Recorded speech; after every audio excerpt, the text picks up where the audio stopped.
शलजम को अच्छी तरह हमने भून लिया। इसमें जो पानी था वो सोख दिया। अब इसमें हमने ये 3 से 4 चम्मच हमने मैदा डालना है।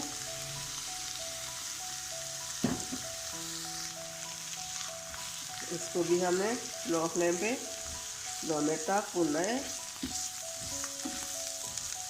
इसी तरह मिक्स हो जाए। घी हमने और डाला, ये देसी घी था। अब इसके अंदर हम मिल्क पाउडर डालेंगे।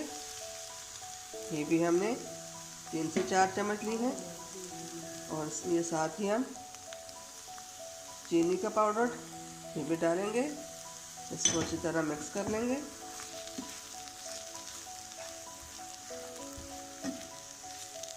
उम्मीद है हमारी आज की रेसिपी पसंद आएगी। हमारे वीडियो को लाइक करना, सब्सक्राइब करना ना भूलिए। हमारे वीडियो को एंड तक ज़रूर देखिए और हमारे वीडियो को लाइक और सब्सक्राइब और कमेंट ज़रूर कीजिए। अपनों में दोस्तों में शेयर ज़रूर कीजिए।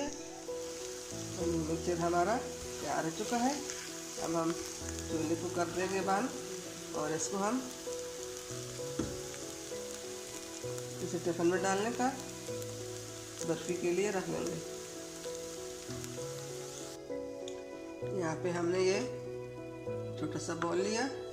इसके अंदर हमने ये बर्फ़ी के लिए मिक्सचर जो बनाया है, अब इसको हमने अच्छी तरह इसमें सेट करना है।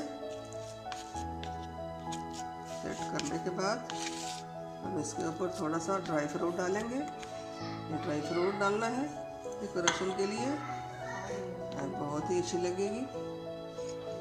अब इसको हमने 1 घंटे के लिए फ्रीज करना है।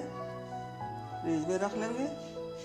फिर हम इसको काट के दिखाएंगे। तो हमने इसको अच्छी तरह दबा लिया ताकि कटते वक्त ये जो ड्राई फ्रूट जो है ये इससे काटने में आसानी हो। तो ये सब हमने हाथ की मदद से इसको सही दबा कर लगाया। बिस्मिल्लाहिर्रहमानिर्रहीम। माशाल्लाह माशाल्लाह अल्हम्दुलिल्लाह सुभानअल्लाह। हमारी आज की रेसिपी शलजम की बर्फ़ी की रेडी हो चुकी है। अब इसको हम उम्मीद है हमारे आज की रेसिपी शलजम की बर्फ़ी बनाने की पसंद आई होगी। अब इसको हमने इस प्लेट में निकालना है।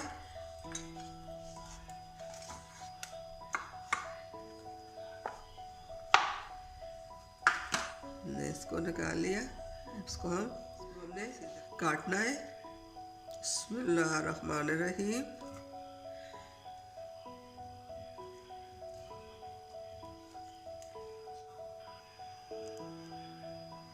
अब इस तरह भी हम इसके टुकड़े कर लेंगे। माशाल्लाह माशाल्लाह अल्हम्दुलिल्लाह। हमारे आज की रेसिपी शलजम की बर्फ़ी तैयार हो चुकी है। आप भी इस तरह घर में ज़रूर बनाकर अपने बच्चे को और अपने मेहमानों को ज़रूर खिलाएं। ये बहुत मज़ेदार रेसिपी तैयार हुई है। उम्मीद है हमारे आज की रेसिपी पसंद आई होगी। मिलते हैं अगली वीडियो के साथ। तब तक के लिए अल्लाह हाफिज़।